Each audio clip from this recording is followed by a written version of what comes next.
2001 में बनने वाला ये एक्रोनिम पहले ब्रिक था, क्योंकि शुरुआत में साउथ अफ्रीका इसमें शामिल नहीं हुआ था और ब्रिक से मुराद ब्राज़ील, रशिया, इंडिया और चाइना था। साउथ अफ्रीका के दिसंबर 2010 में शामिल होने के बाद इसको ब्रिक्स कर दिया गया। पर ये ऑर्गेनाइजेशन बनी क्यों?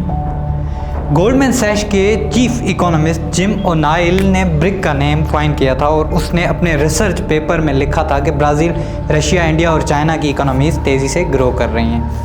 ये ब्लॉग फिर एक फॉर्मल क्लब के तौर पर 2009 में उभर कर सामने आया। इस ग्रुप को बनाने के पीछे एक ख़ास मकसद ये था कि ग्लोबल फाइनेंशियल इंस्टीट्यूशंस के ऊपर जो अमरीकी या दूसरे मगरबी ममालिक का कब्ज़ा है या उनकी एक डोमिनेंसी है, उसको ख़त्म किया जा सके और एक नए ग्लोबल ऑर्डर की शुरुआत की जाए। ब्रिक्स ममालिक के सरबराहान हर साल एक मीटिंग मुनक़िद करते हैं और इसकी चेयरमैनशिप हर साल हर एक कंट्री को मिलती रहती है। इस ग्रुप की 15 समिट्स हो चुकी हैं। पहली समिट रशिया के शहर येकटेरिनबर्ग में 2009 में हुई और हाल ही में 15वीं समिट साउथ अफ्रीका के शहर जोहानिसबर्ग में मुनक़िद की गई। ब्रिक्स की ये समिट हर साल मुख्तलिफ मेंबर ममालिक में होती है। इस दफ़ा एक हैरानकुन डेवलपमेंट हुई। ब्रिक्स ममालिक की जानिब से 6 नए ममालिक को शामिल करने के लिए दावतनामे का इत्तफ़ाक़ किया गया और उन 6 ममालिक में सऊदी अरबिया, ईरान, इजिप्ट, मुत्तहिदा अरब इमारात, इथियोपिया और अर्जेंटीना शामिल हैं।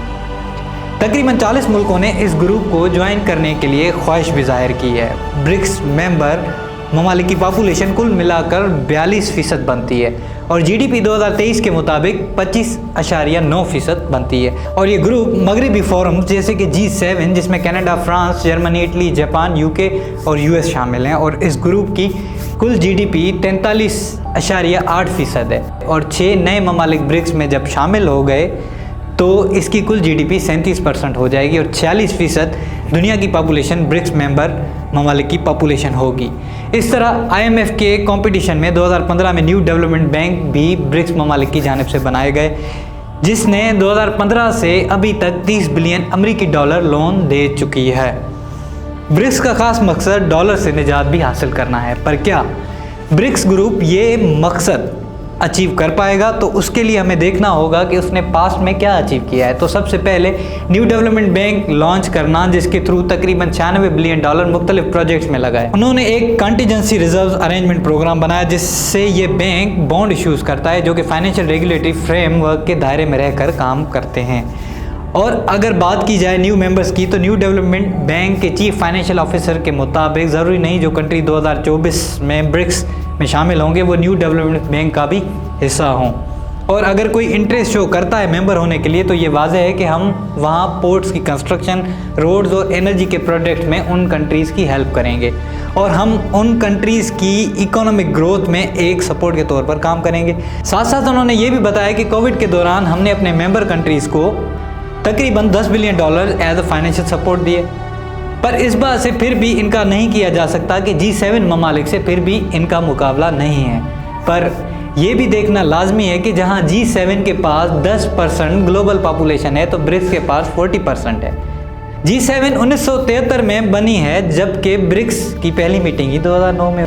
ब्रिक्स को कुछ चैलेंजेस का सामना भी है, जैसे कि इंडिया और चाइना के आपस में टेंशन्स। इसमें कोई शक की बात नहीं है कि रशिया और चाइना बहुत करीबी दोस्त हैं, पर इंडिया और साउथ अफ्रीका अपने वेस्टर्न दोस्तों के साथ ताल्लुकात को मेंटेन भी रखना चाहते हैं। ईरान अमेरिकी सैंक्शंस झेल रहा है, अर्जेंटीना में भी इकोनॉमिक क्राइसिस चल रहे हैं और इथियोपिया में इंटरनल सिक्योरिटी और मिलिटेंसी इशूज़ चल रहे हैं। तज्जियाकारों की जानिब से कहा जा रहा है कि सऊदी अरब और मुत्तहिदा अरब इमारात इस मगरबी और मशरिकी दुनिया से ताल्लुकात को बैलेंस करने के लिए भी ये ग्रुप ज्वाइन करेंगे। ईरान, इजिप्ट फाइनेंशियल अपॉर्चुनिटीज़ को फ़रोग देने के लिए इस ऑर्गेनाइजेशन का हिस्सा बन सकते हैं। मुत्तहिदा अरब इमारात की जानिब से इस ग्रुप का हिस्सा बनने के लिए दावतनामा कबूल कर लिया है। जल्द ही ईरान और इजिप्ट भी इसका हिस्सा हो जाएंगे, पर सऊदी अरब अभी भी सोच रहा है।